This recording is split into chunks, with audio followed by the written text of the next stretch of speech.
कामिनी अकेले रहती थी। उसके पति की मृत्यु हो चुकी थी। मजदूरी कर कर वह अपना पेट पालती थी। जब उसकी तबीयत खराब रहती थी तब वह भूखे सो जाती थी। एक दिन वह जंगल की तरफ लकड़ी लेने जा रही थी। वहाँ एक लड़का जो 5 साल का था वह रो रहा था। दामिनी ने पूछा, तुम क्यों रो रहे हो? लड़के ने कहा, मेरा इस दुनिया में कोई नहीं है, मैं अब जीना नहीं चाहता हूँ। कामिनी ने कहा, तुम मेरे साथ चलो, मैं भी अकेले ही रहती हूँ, हम दोनों साथ में रहेंगे। लड़का मान गया और कामिनी के साथ चला आया। कामिनी ने उसका नाम श्याम रखा। कामिनी मजदूरी करने जाती तो लड़का घर का काम करता। धीरे धीरे ऐसे चलता रहा। श्याम बड़ा हो गया और कामिनी भी बूढ़ी हो गई।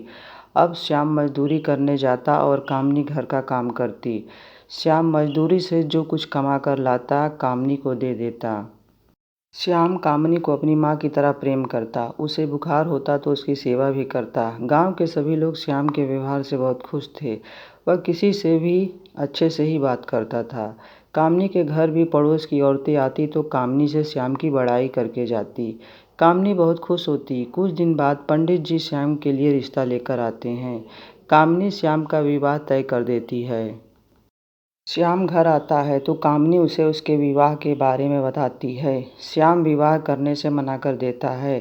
कामिनी ने पूछा, तुम विवाह क्यों नहीं करना चाहती? श्याम ने कहा, अभी मुश्किल से हम दोनों लोगों का गुजारा चलता है। अगर मैं शादी कर लूँगा तो घर का खर्च चलाने में समस्या आ जाएगी। मुझे अभी मेहनत करनी है। कामिनी कहती है, तुम ठीक कह रहे हो, मैं पंडित जी को मना कर देती हूँ। श्याम और मेहनत करने लगता है। उसकी मेहनत को देखकर एक सेठ ने श्याम को अपने पास बुलाया और कहा, तुम मेरी दुकान पर काम करोगे, मैं तुम्हें अच्छे पैसे दूंगा। श्याम ने कहा, ठीक है, लेकिन मुझे करना क्या होगा? सेठ ने कहा, तुम्हें सामान एक जगह से दूसरी जगह ले जाना है। श्याम मान गया और सेठ के यहाँ काम करने लगा। सेठ जो सामान उसे जहाँ पहुँचाने के लिए कहता वह वहाँ पहुँचा देता। मेहनत से काम कर रहा था। एक दिन पड़ोस के दुकानदार ने श्याम से पूछा, तुम जो सामान लेकर जाते हो तुम्हें मालूम है उसमें क्या है? श्याम ने कहा, मुझे अपने काम से मतलब है, उसमें क्या है मेरा जानना जरूरी नहीं।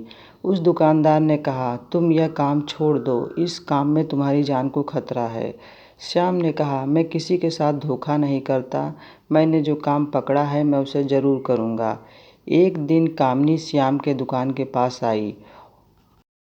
उसे कुछ पैसे की ज़रूरत थी। श्याम ने उसे पैसे दिए और कामिनी जाने लगी। तभी पड़ोस के दुकानदार ने कामिनी से कहा, आपका बेटा जो काम कर रहा है उसमें उसकी जान को खतरा है, आप इसे अपने घर ले जाइए। कामिनी डर गई और श्याम को घर चलने को कहने लगी।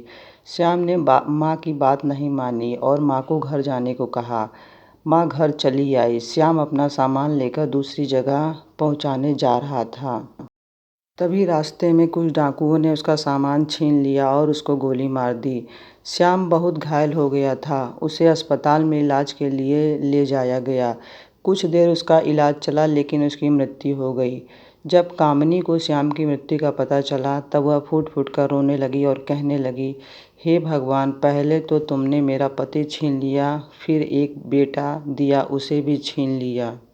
काश मैंने उस दुकानदार की बात मान ली होती और अपने बेटे को घर लेकर आ गई रहती तो आज मुझे यह दिन देखना नहीं पड़ता। तूने मेरा एकमात्र सहारा छीन लिया। यह कहकर वह रोए जा रही थी।